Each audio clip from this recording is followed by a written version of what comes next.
Mèo sẽ ăn gì đây? Mình sẽ ăn cái này.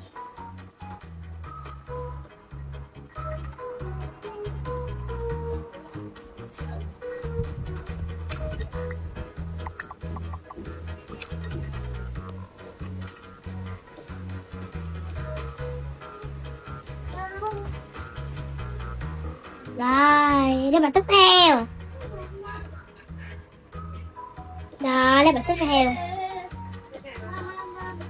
Mình sẽ ăn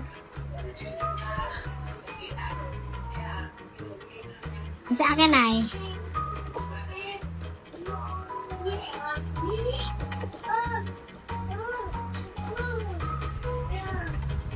Rồi.